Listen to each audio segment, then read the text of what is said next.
muy buenos días. Hoy vamos a hablar de la teoría general de sistemas. Vamos a entrar a la unidad número 2 y vamos a abordar la temática teoría general de sistemas.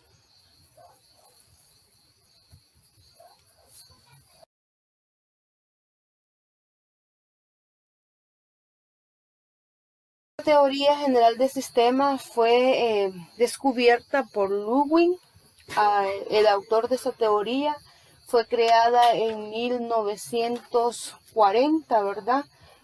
Y el objetivo de que por qué fue creada es para construir un modelo práctico, ¿verdad?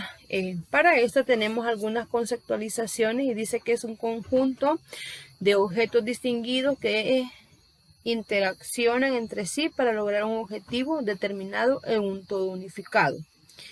Dice que otra conceptualización dice que es un conjunto organizado de categorías, ideas y técnicas que usualmente se emplean en el intento de explicar la naturaleza o la actividad de un todo en forma sistémica.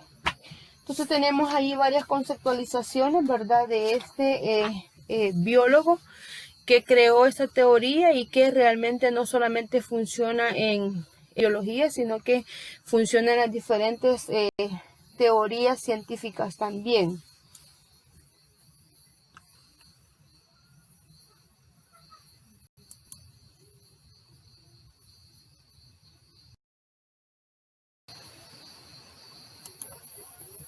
Lo importante al estudiar un sistema no solo es conocer sus componentes, sino que comprender sus interacciones y comportamientos. Y conviene observar que los aspectos de un sistema, elemento, interacción, comportamientos, plantean el proceso integrador que lo conforman. De esto podemos ver que los elementos de un sistema es un conjunto, elementos, relaciones dinámicas, objetivo, entradas, salidas procesadas, ¿verdad? Para luego tener un medio ambiente constituyente en la totalidad que va a ser diferente a otra. Entonces, ¿qué hablamos con esto? Primero es un conjunto. ¿Un conjunto de qué? Un conjunto de elementos. Que estos elementos tienen relaciones determinantes, ¿verdad? Que estas relaciones determinantes nos van a servir para el logro del objetivo, ¿verdad? Y que este logro del objetivo va a ser a través de las entradas y va a generar también salidas y que al final, pues lo que vamos a tener es la construcción, ¿verdad? De una totalidad diferente a otra. Luego tenemos los tipos de sistemas que son dos tipos de sistema, uno cerrado y uno abierto, donde el abierto está en constante cambio de información y de energía con el medio ambiente o en el entorno en que se desenvuelve. El cerrado no hay intercambio de información y energía con el entorno y del mismo modo con el ambiente que lo rodea, ¿verdad? Entonces veamos ahí si podemos comprender un poquito mejor estos dos sistemas. Hablamos nosotros que un sistema, ¿verdad?, es un conjunto de elementos, como puede ser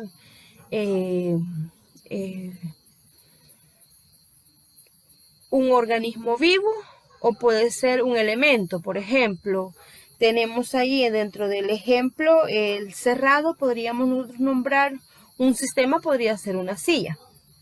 Dentro de la definición de este cerrado dice que no permite el intercambio de información y energía con el medio ambiente. Por ejemplo, la silla que estamos poniendo como ejemplo no necesita de nadie más para realizar su función, ¿verdad? Otro ejemplo podría ser una olla de presión, ¿verdad? El cerrado, donde dice que no permite el contacto con el medio ambiente. Y por ejemplo, tenemos la olla de presión, no permite que se escape o haya este escape de gases, por ejemplo, de aire, ¿verdad? Porque es una olla a presión. Y el abierto es donde hay un intercambio de información, de energía, con el contexto, con el sistema que nos rodea, y esto podría ser una célula, podría ser una planta, un insecto. Dice que el sistema abierto fue propuesto en 1930 y tardó 30 años en generalizarlo. Y en la actualidad, dice, cuando hablamos de sistemas de organizaciones nos referimos al sistema abierto, es decir, que aceptamos que una organización interactúe constantemente con su ambiente. Entonces, nosotros cuando hablamos de administración y hablamos de los sistemas abiertos, ¿verdad?, en las áreas administrativas, es porque dentro de esa organización tiene que haber un intercambio de información con el contexto que lo rodea, ¿verdad? Porque entonces no tendría razón de ser la organización, ni tendría tampoco un logro de objetivos.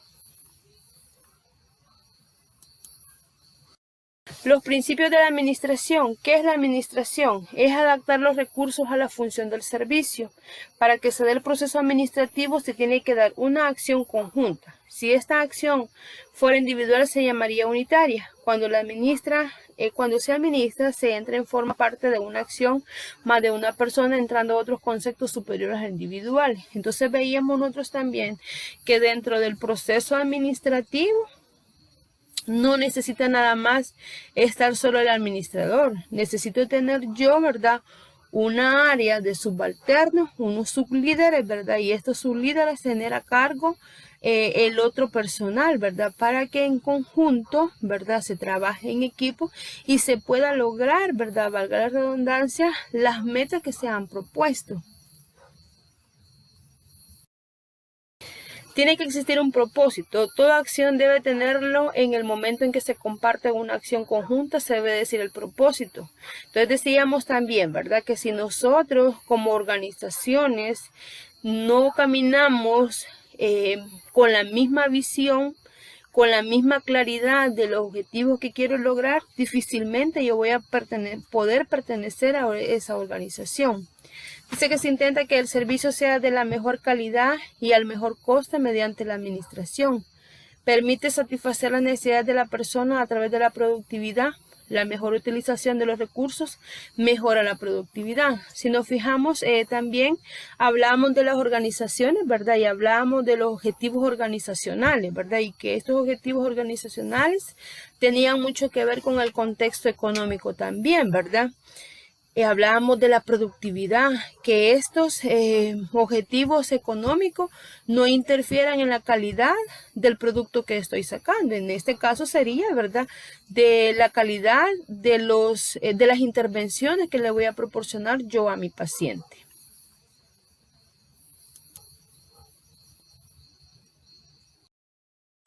A mayor complejidad de la organización social, mayor importancia de la administración para el logro de los objetivos. Entonces aquí habla también, ¿verdad?, que si hay un mayor complejidad cuando se organiza, porque ya sabemos, habíamos visto también que por ser ente social, ¿verdad?, necesitamos una organización. Y que decíamos también que en esta organización en salud vamos a hablar del sistema, más que todo del sistema abierto. Entonces hablamos ahí, ¿verdad?, que entre mayor organización sea, ¿verdad?, tenga mayor complejidad,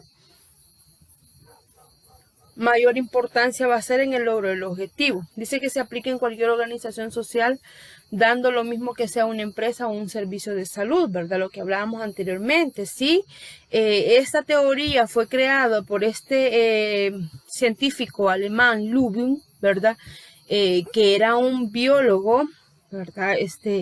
Y que recibió muchos premios, ¿verdad? Aparte, ¿verdad?, de esta teoría, tiene otras teorías, pero esta teoría le ayudó, ¿verdad?, a hacerlo más práctico este modelo.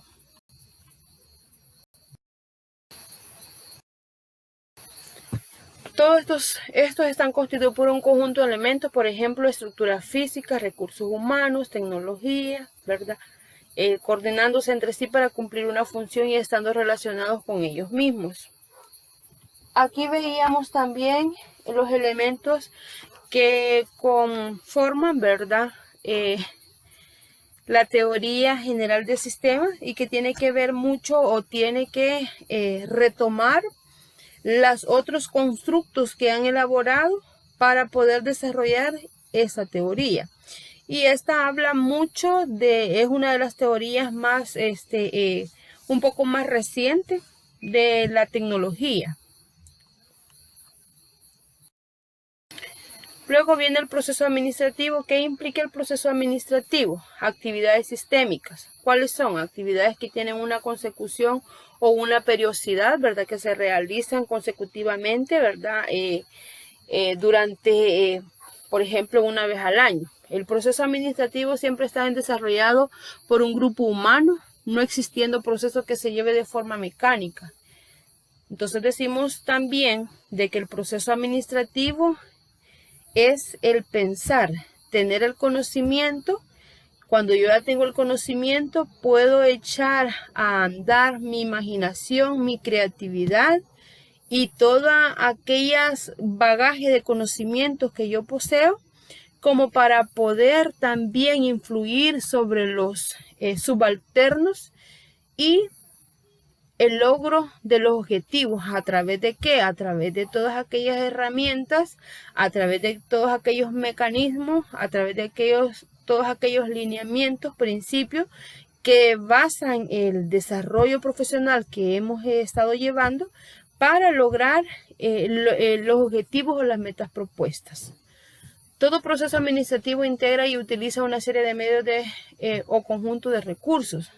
Y estos recursos pueden ser filosóficos, materiales, humanos, de estructura y financieros. Esta integración y uso de recursos para lograr una finalidad en común, ¿verdad? Las finalidades quiere conseguir con eficiencia. Hablamos también, ¿verdad? El día de la clase anterior, la diferencia entre eficiencia y eficacia, ¿verdad? Decía conseguir lo propuesto y eficiencia conseguirlo al mejor costo. Por ejemplo, digo yo, mi asignación es desarrollar, decimos nosotros, mi asignación ahora es el baño de los pacientes.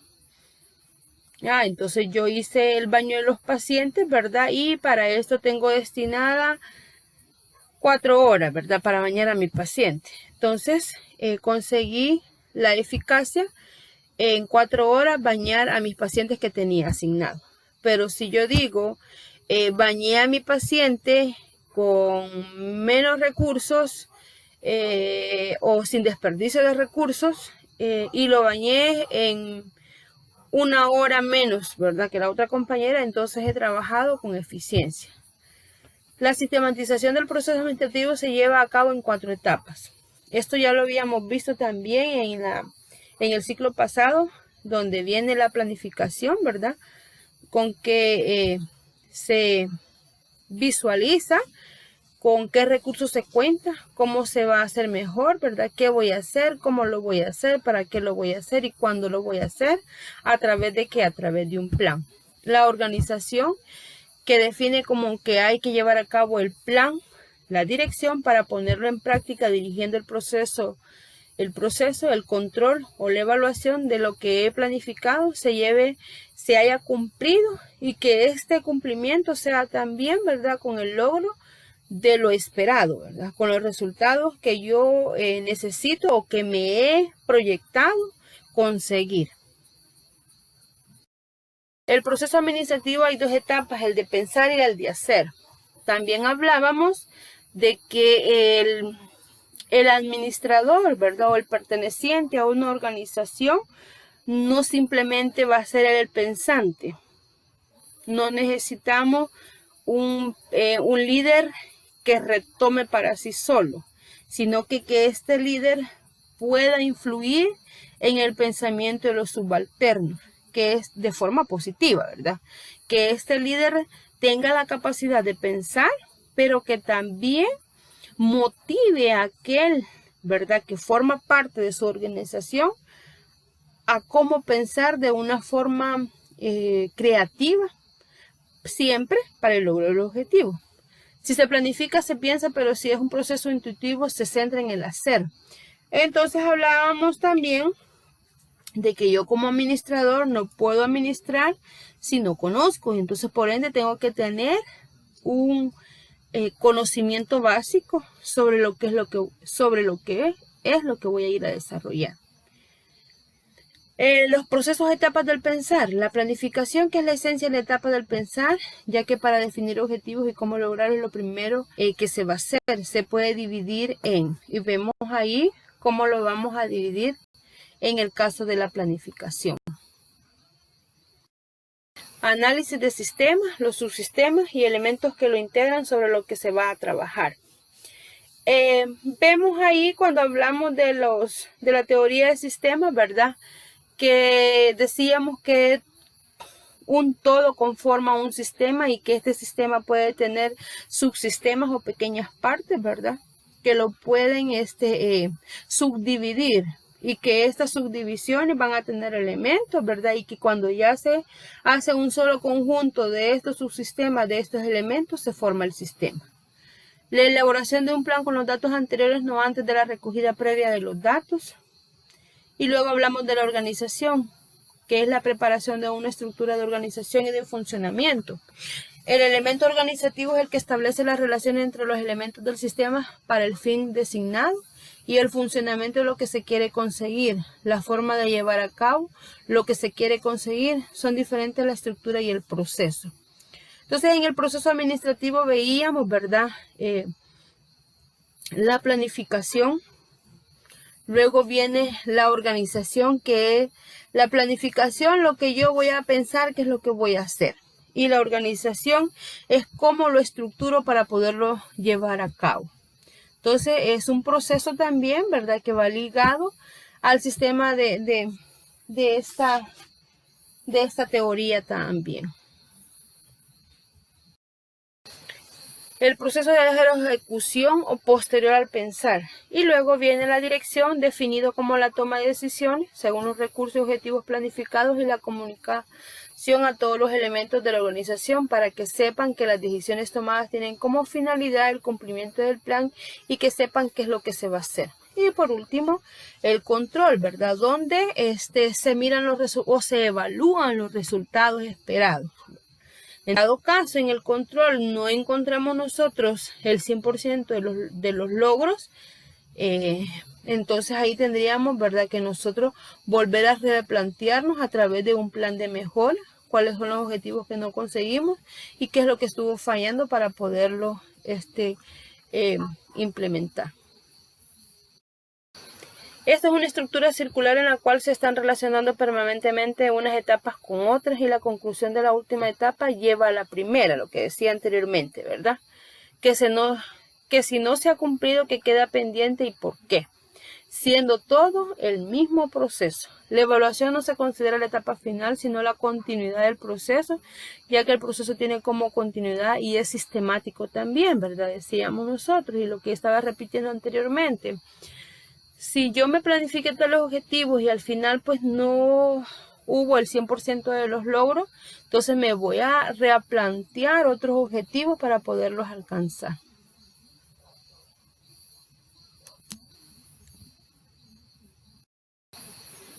Entonces, ya para finalizar, ¿verdad? Retomando la teoría de sistemas, tiene sus características. Y una de las características de estas teorías, vamos a ver que es organizada. Ya lo habíamos visto nosotros en las organizaciones también, ¿verdad? Creativa. Y que esta pues utiliza, ¿verdad?, o se centra en la búsqueda de los objetivos totales en oposición a los resultados parciales. Es organizada. Tiene un orden como la base económica, los humanos, las técnicas, la información.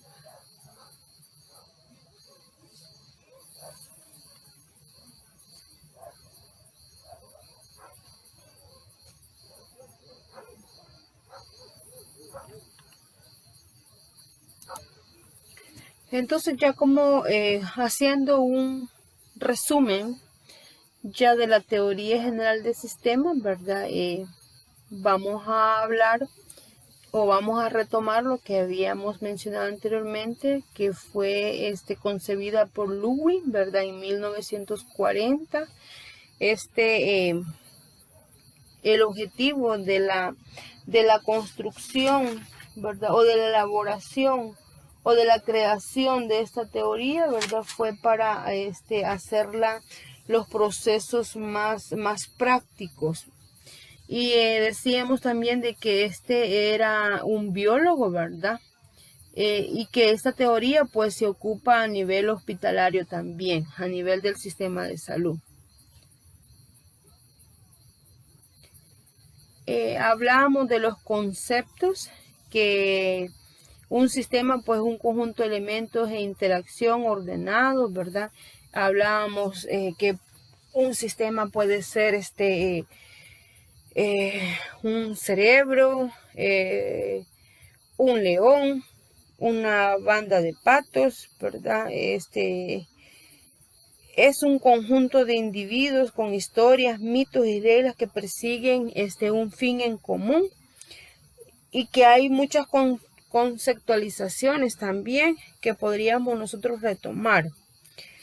Dentro de la teoría general de sistemas, decíamos también que habían subsistemas y habían elementos, ¿verdad? Que estos elementos con los subsistemas, una vez se integren, que tengan relación, forman el sistema completo. Dentro de los principios de esta teoría, si nosotros revisamos literatura, pues vamos a encontrar una serie de características, una serie de principios también, ¿verdad? Pero la finalidad de esta teoría, o el propósito de esta teoría, es estudiar el sistema como un todo, tomando como base sus componentes. Nos va a servir también para crear herramientas para otras ciencias. Nos sirve para poder entender otros sistemas y conocer sus partes, entender cada uno de sus elementos y entender cada uno de sus funciones.